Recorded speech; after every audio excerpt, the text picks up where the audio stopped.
Pues sí, el relato comienza en un tren, en un coche cama, en mitad de la noche. Llaman a la puerta y el viajero que va dentro abre y ve que el revisor trae a un pasajero que está en pijama también, porque necesita cambiarle de cubículo o de la habitación del coche cama.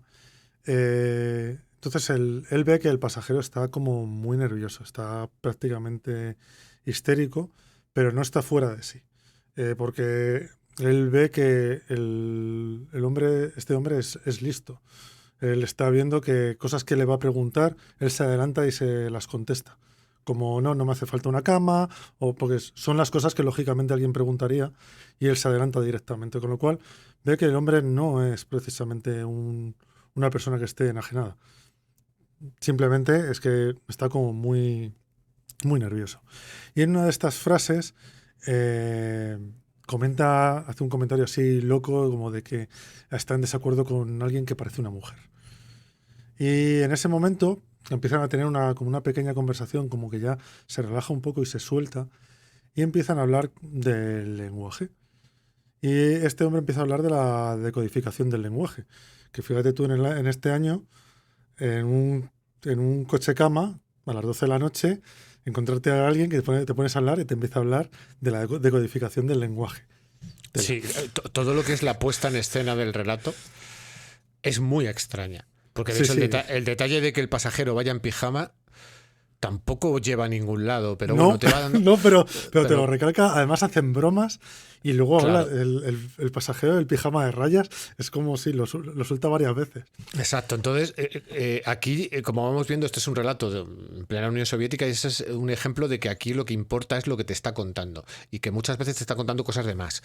Porque Sí. realmente cuando tú analizas, porque va a empezar a hablar de la decodificación del lenguaje y esto va a ir evolucionando. La historia que le va a contar va a ir evolucionando. Al final todo este relato es lo que le va a contar el pasajero durante la noche que le sorprende al ocupante original del coche cama y cómo de repente, además creo que te lo adelanta, dice, me contó una historia bastante increíble. Pero bueno, Sí, no, sigue. aquí empieza a hablar un poco del lenguaje, de la decodificación del lenguaje y que de lo que más sencillo sería tener un lenguaje lógico y un lenguaje binario, que sería lo más práctico para absolutamente todo. Aquí ya te empiezas a oler la tostada muy de lejos, pero bueno, Sí, sí. entiendo que en la época a lo mejor no era tan obvio. Ujú. Y entonces, bueno, pues el pasajero se ríe de esta ocurrencia y dice que le está diciendo que no puede comparar un discurso de ceros y unos con poemas, libros y cosas de estas. Y entonces el otro empieza a discutir que no, que es que la base de la naturaleza está funcionando en ceros y unos y que todo funciona así, que su cuerpo, sus nervios funcionan a través de impulsos eléctricos y que son a base de ceros y unos. Que yo no tengo muy claro que sea exactamente así, pero bueno. A mí me hace mucha gracia, sí, porque en el ser humano, por desgracia, está la química de por medio que tiene muchos más grados. Sí, que si Pero me no hace, tendrías un conversor de protocolo y no habría ya ningún está. problema para hablar con el cerebro. Pero es curioso cómo él hace la extrapolación porque dice, a ver, tú hablas ruso, ¿qué otros idiomas hablas? Dice, sí, también hablo alemán, inglés, tal. Dice, mira, pues si pasamos al inglés, el inglés tiene muchas menos palabras. Y sin embargo es capaz de decir lo mismo que nosotros decimos. Con lo cual, con menos palabras se puede decir lo mismo. Pues si podemos reducir el idioma a su mínima expresión y llegaríamos a los ceros y unos. Y con esos ceros y unos podemos construirlo todo. A ver, hay un salto muy grande.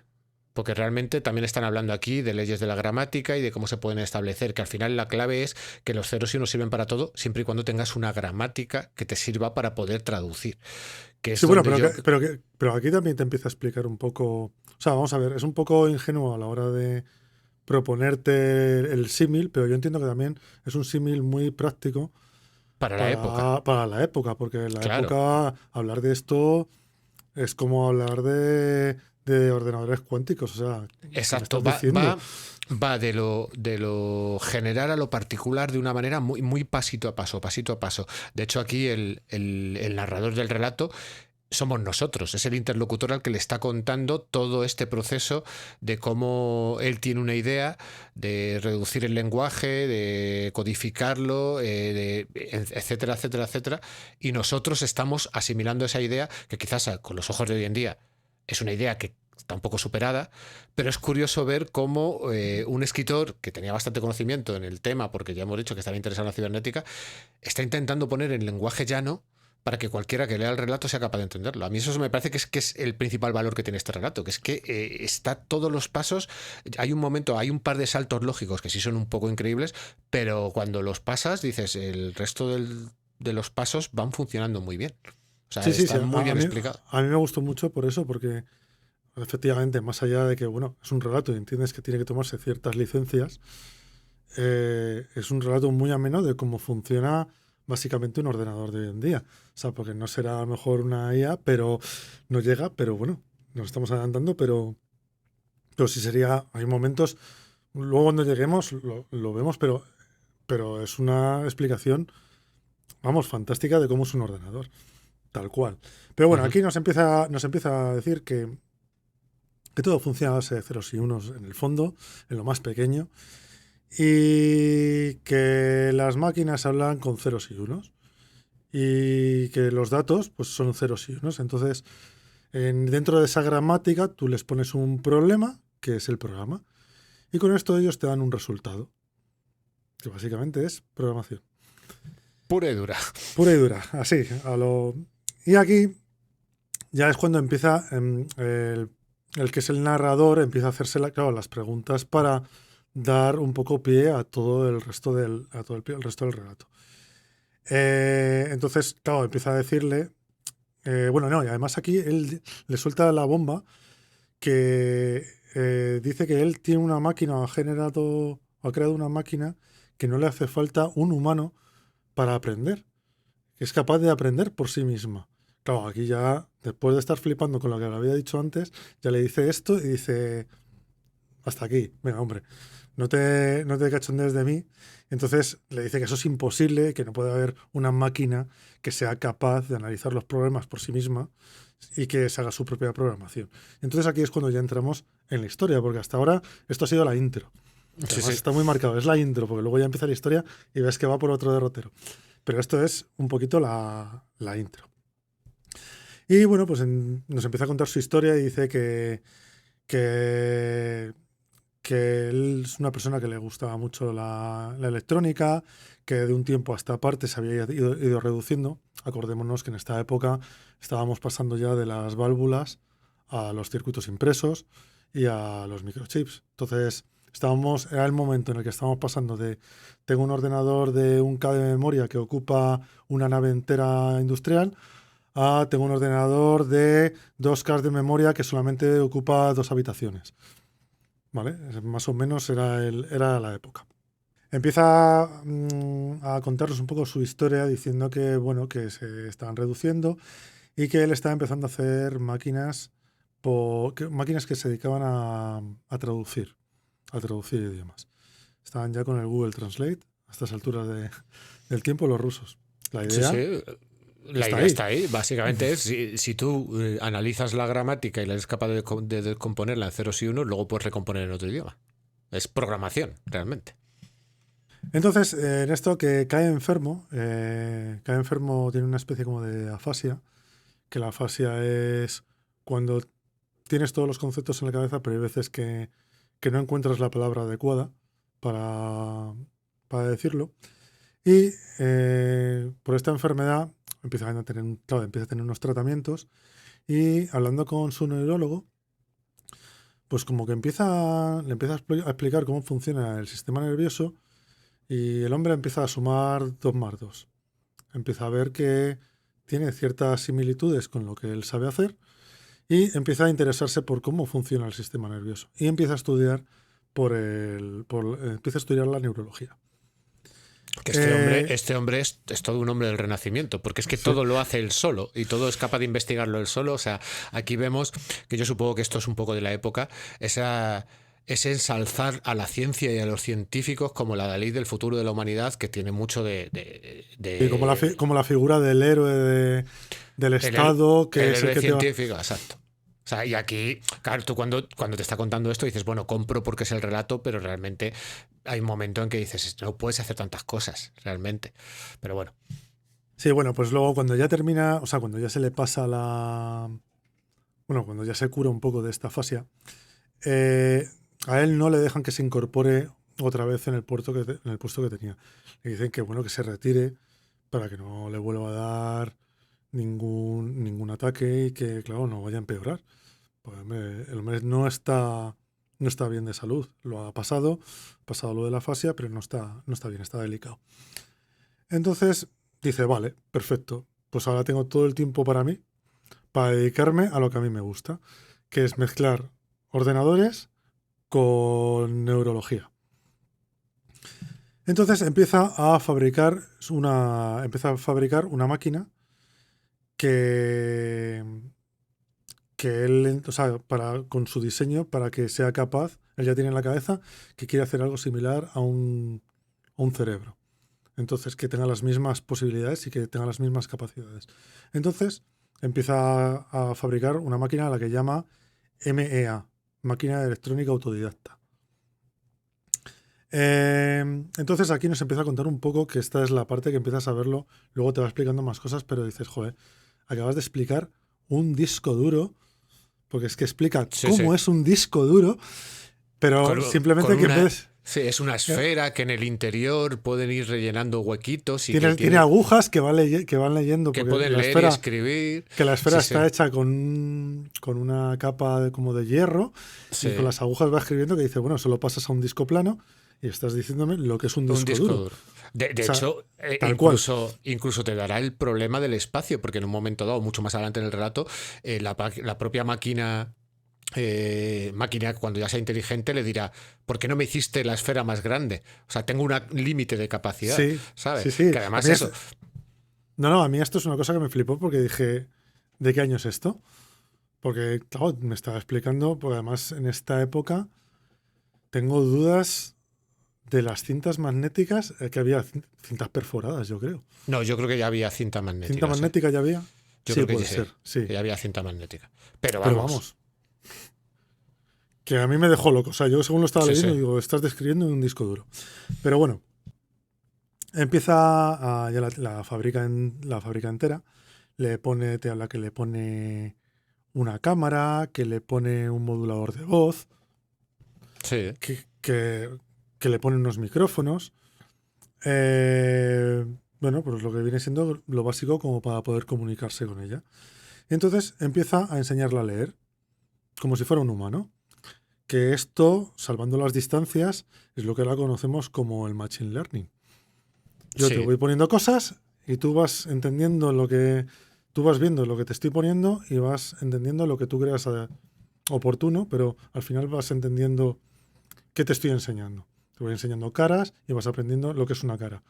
Y para que luego identifiques caras, o gatos, o perros. Claro, de hecho yo creo que aquí la clave es cómo programa la máquina. A la máquina no está programada de una manera tradicional de te doy un problema, me das un resultado, sino que el problema es quiero que aprendas. Y el resultado tiene que ser que aprenda. Con lo cual eso le permite dar, por así decirlo, el salto evolutivo a la máquina, ¿no? Que la máquina pueda, en un momento dado, llegar a autoprogramarse para mejorar, pero quizás me estoy adelantando un poco. No, sí, es ahí más o menos, porque ahí le empieza a enseñar a hablar y a leer, pero además lo dice como si fuera un niño.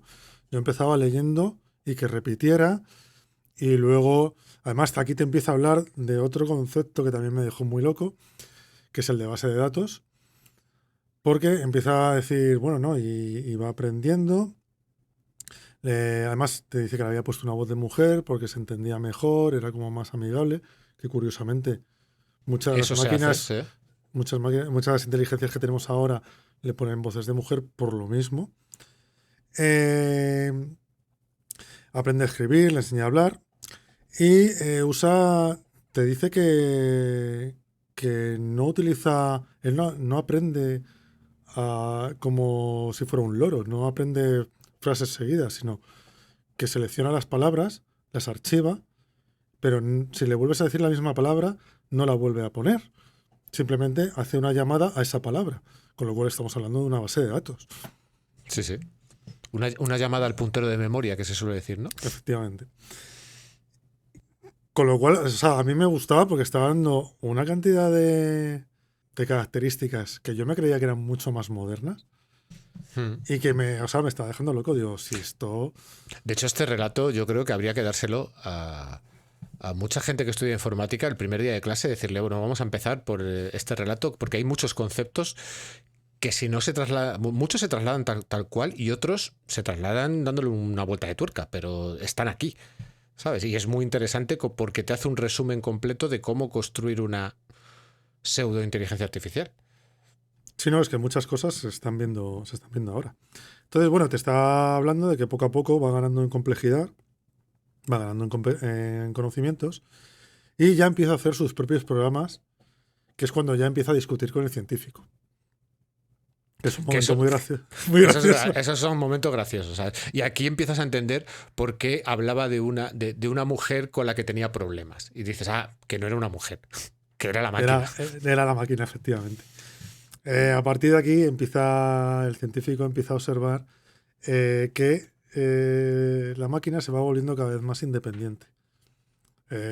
Incluso hay un momento en el que se cansa, se cansa él mismo de discutir con ella y la apaga. Que es como, vale, ya no te aguanto más. Y la apaga. Y no se explica, él no se empieza a explicar qué está pasando ahí dentro, en su cerebro. Que aquí yo cuando dijo cerebro, automáticamente en mi cabeza salió positrónico. Sí. Porque era, o sea, digo, va por ahí. Este relato recuerda mucho a Asimov en muchas partes, ¿eh? Sí, lo que pasa... De hecho, este relato entra donde no entra Asimov, Sí, que es sí. en cómo funciona. O sea, Asimov te dice cerebro positrónico y dice, y tú ya elucubras lo que te dé la gana. Y sin embargo aquí el autor dice, sí, no, yo te cuento cómo funciona, porque para eso me he leído, para eso estudio cibernética y por eso Efectivamente. te voy a meter aquí una lección que vas a flipar. Bueno, cuando la vuelve a encender, después de haberla... se da cuenta de que está enfadada. O sea, porque le contesta así como un poco desganada y empiezan a entablar una conversación y empiezan a hablar de quién es superior de los dos y la máquina se empieza a quejar de que solo puede leer y escuchar, pero que no se puede mover, no puede palpar objetos, no puede hacer descubrimientos por sí mismo. O sea, ya se está empezando a plantear a sí misma con su cuerpo y sus limitaciones, las limitaciones a las que está sometida. Entonces, claro, después de esta conversación, se da cuenta de que, bueno, claro, como está empezando a pensar por sí misma, claro, está empezando a tener inquietudes. Y le pone, creo que le ponía ruedas y le mejoraba la cámara y le ponía unos brazos para que pudiera coger cosas, tocarlas, moverlas, una cámara mejor para que pudiera tener más detalle. Me parece que también la ponía un enlace, o sea, una conexión directa como un microscopio para que también pudiera ver cosas Sí, pequeñas. O sea, la equipa con más cosas para una palabra, para que no se aburra. Básicamente es para que no se aburra. El aburrimiento, sí. ya veremos en algún relato más, que es la base Sí, de los de, problemas. de los problemas. Pero bueno, eso ya lo dejaremos para más adelante. Y empieza, bueno, después de ponerle todo esto, pues empieza a ver que empieza a explorar todo.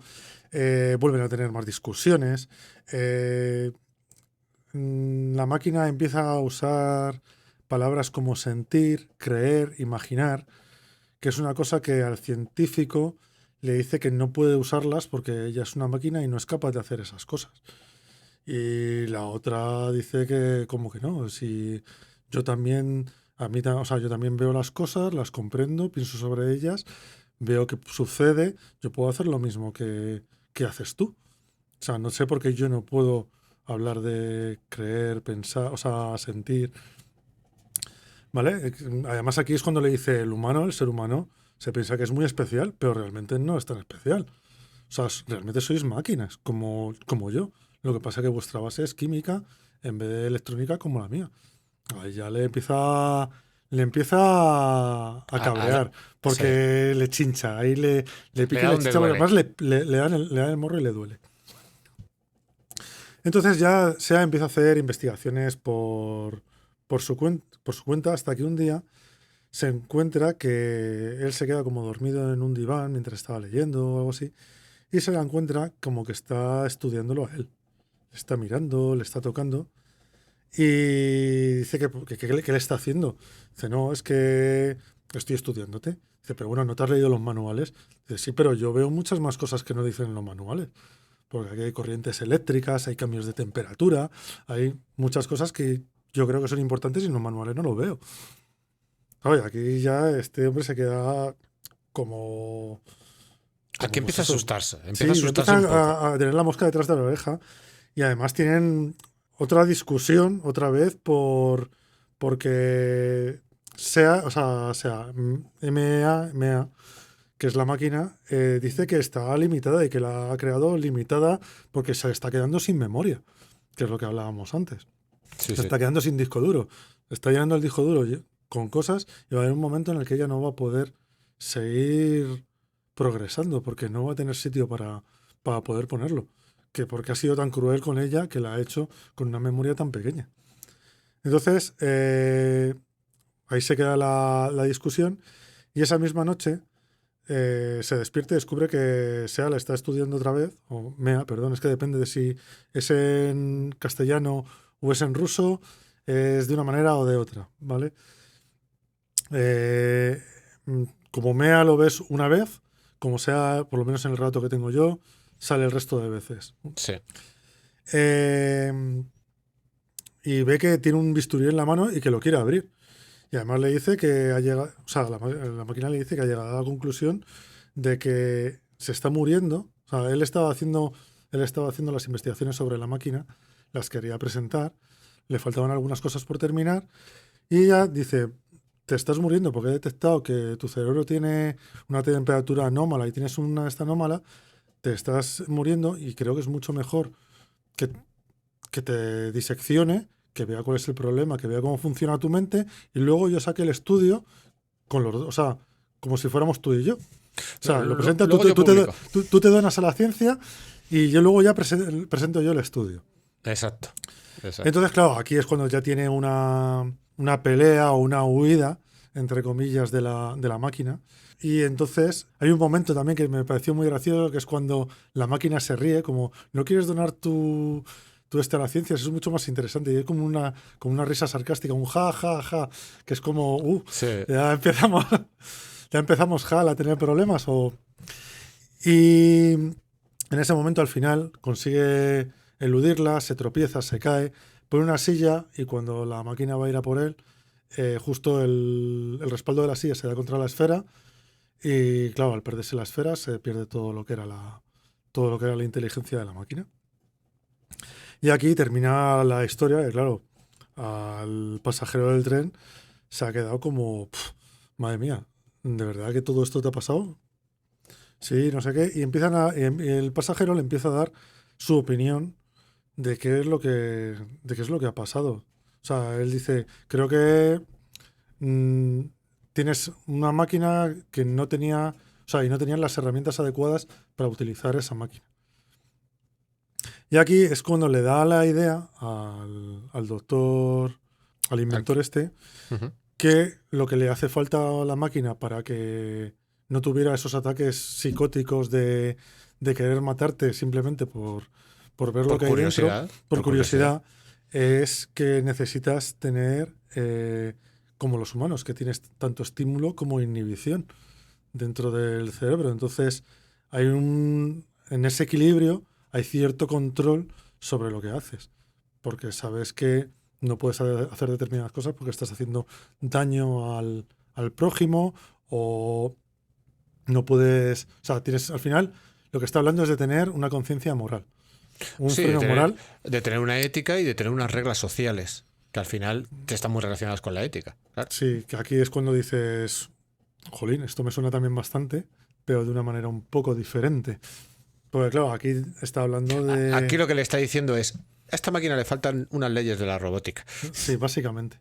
O unas leyes, básicamente. no, básicamente te faltan unas leyes que te mantengan dentro de unos márgenes que consideramos los humanos como normales. Claro. Ujú, para que no hagas daño, no causes problemas, ni te causes problemas a ti mismo. ujú. Y nada, aquí de repente le entra como la iluminación y cuando justo aquí está terminando el tren de llegar y cuando llega, la gente que le había ido a recoger les da plantón porque se vuelve a ir a su laboratorio a hacer una segunda inteligencia artificial o un segundo robot como este. Y aquí se acaba la historia. Sí, sí, que como vemos no hay giro final. No hay Bueno, giro final. es más el desarrollo. Y a mí, leyendo este relato, tengo dos teorías, ¿vale? La primera teoría es todo lo que ha contado esta persona ha pasado y ha creado una máquina y todo esto ha ocurrido, pero el detalle del pijama, y volvemos al pijama, es el que me hace pensar que puede haber otra teoría. Y es que esta persona, que todo esto ha pasado en su cabeza, realmente se ha escapado de algún tipo de institución sanitaria mental y lo que está haciendo es huir otra vez porque sabe que le van a perseguir. Entonces tienes ese doble giro, porque realmente, a ver, al relato Hostia, le podemos... pues yo ese doble giro no lo había visto, de verdad, pero es muy bueno.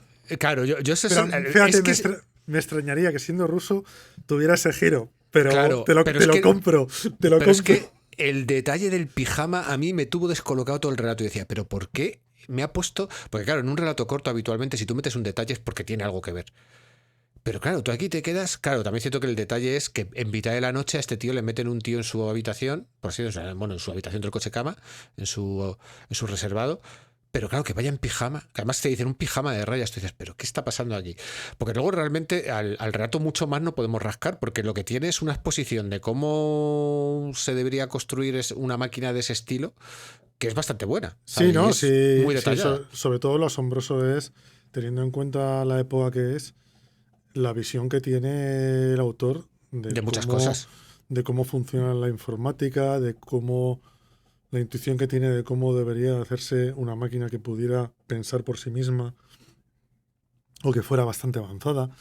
Entonces, eso De es qué problemas te puede dar si no eres capaz de programarla de bien? controlarla. Claro que, Claro. por ejemplo, también esto es posterior a Asimov y a mí también me gustaría saber cuánto de Asimov había leído este hombre. Hmm. Porque, hombre, ese es la Rusia soviética, pero entiendo que algún libro llegaría. Hombre, yo creo que sí, yo creo que... Y más Co- sobre todo esta persona que estuvo en el Estado Mayor, estuvo en un instituto de ciencias y al final se movían, o sea, iban a congresos científicos y yo creo que era, y le gustaba y le el gustaba tema. esto. Pero sí es cierto que tú cuando llegas al final lo primero que te viene a la cabeza es las leyes de la robótica. No te las nombra, básicamente es la idea de tienes que meterle una programación para Sí, evitar esto. no te las nombra porque te da como te da una teoría que podría valerte también. Es como nombrar la teoría de otra manera que puede, o sea, tienes varias maneras de hacer lo mismo y unas son las leyes de la robótica y otra es esta y a lo mejor hay otra tercera manera de hacerlo. Pero básicamente Ujú. el objetivo es el mismo. El objetivo es que tú a una máquina no la puedes dejar que se programe sola y punto. Le tienes que poner Porque, algún límite porque es que al final te va a pasar por encima. porque es que si no al final Porque tenemos... no tiene conciencia de eso. Claro, pues si no al final pues tenemos Skynet y como no queremos Skynet, pues hay que tener un poco de control. De hecho hay mucha discusión a nivel ético, a nivel ético en la ciencia, ¿no? De hasta qué punto podemos llegar con las inteligencias artificiales, con las terapias génicas, con todo este tipo de cosas, que al final siempre está ahí, ¿no? Y que sobre todo lo que dicen muchos científicos es que es un debate que no debería circunscribirse solamente al ámbito académico, sino que es un debate que debería saltar a la sociedad y que la sociedad fuera también capaz de opinar, porque es que si no, podemos tener científicos como este señor del pijama de rayas que si no tienen una guía, ellos van a tirar por voy a ver si consigo hacer esto. Y al final, pues este señor lo que consiguió es una cosa que era fallida y después se ha escapado y va a hacer una nueva versión. Y a lo mejor se encuentra otros problemas. Pero bueno, en fin, a mí el relato me hizo muchísima gracia. Me parece que está escrito es muy ameno, pese a ser una conversación entre dos personas constantemente. Me parece que es muy ameno. Sí, Y de las hecho, pos la parte que se me hizo más pesada, entre comillas, es la parte del tren. Porque una vez que se mete a Sí, explicarte cómo funciona todo, dices, joder, qué bien explicado. Va además, no es lento, va a buen ritmo, te lo explica todo muy bien, se entiende todo perfectamente. Es una explicación, o sea, a un niño para decirle, mira, un ordenador funciona así. O más o menos, esta es la idea de de cómo sí. puedes saber cómo funciona un ordenador. Sí, sí. ¿No podrías tener? Y nada, la verdad es que del relato mucho más no tengo que... No. Pues realmente yo creo que este segundo relato, si los oyentes llegan a él después del primero del que hemos hablado, del parásito, pues te sirve un poco para limpiarte el paladar. Desengrasar. Exacto, para desengrasar, básicamente, sí. Así que yo por mi parte no tengo más que añadir. No, yo tampoco. Yo creo que con esto ya hemos explicado todo lo que había que explicar de este relato y yo creo que nos ha quedado bien los dos relatos, la verdad. Así Sí, que queríamos picotear un poco de ciencia ficción rusa y hemos tenido algo. Puede que en el futuro traigamos algo más, pero vamos, como se suele decir en algunos ámbitos de la ciencia ficción, hay muchos mundos ahí fuera y hay que picotearlos todos, hay que probarlo, ¿no? O sea, ya hemos tocado un poco de ciencia ficción china, ciencia ficción rusa, ciencia ficción más anglosajona, española. Bueno, a mí me gusta abrir el campo de la lente e intentar leer todo lo que puedo porque al final siempre tienen algo que aportar, ¿sabes? Aunque también es cierto que leyendo rusos, que hemos leído bastantes relatos rusos, también te encuentras muchos relatos que son un poco que no hemos considerado que tuvieran el nivel como para traerlos al programa. O sea, como toda prospección, al final vas a encontrar cosas buenas y cosas malas. sí, efectivamente, pero aparte también yo creo que el cambio de chip de primera, sobre todo con la parte soviética, Sí, se nota que hay un cambio de manera de escribir y manera de expresarse. sí. Y eso que no son, o sea, la mayoría tampoco son de estos que veas súper soviético, que digas, me estoy imaginando el cuartel, el señor con la gorra grande y la estrella roja encima de él. Pero sí, la verdad es que es una manera que es un poco diferente y a lo mejor tienes que enganchar un poquito el ritmo. Sí, sí, como pasa con la ciencia ficción china, por ejemplo, que también tiene un poco ese problema de entrada, ¿no? Es una manera diferente de escribir, pero bueno. Sí, no, pero ahí está lo que yo mola, creo, a ver. claro, exacto, todo aporta. Esto, todo lo que sea nuevo, pues te va a enriquecer simplemente. Pues nada, pues con esto nos despedimos. Yo he sido Javi Copachi y conmigo ha estado Ricardo García. Y nada, pues nos despedimos hasta el siguiente programa. No sé si quieres dar las vías de contacto habituales. Sí, nos podéis encontrar en Twitter, en @podcastdpt, o como nos gusta más en el Gmail, que es demasiado poco tiempo, @gmail.com. Y si no, también nos podéis dejar los comentarios en las plataformas donde vosotros escuchéis los podcasts, porque creo que estamos en la mayoría. También estamos empezando a colgar los capítulos en YouTube, por si a alguien le viene mejor o le interesa más. Iremos poniendo todos poco a poco. Y yo creo que poco más hasta el siguiente programa. Venga, un saludo. Venga, hasta luego.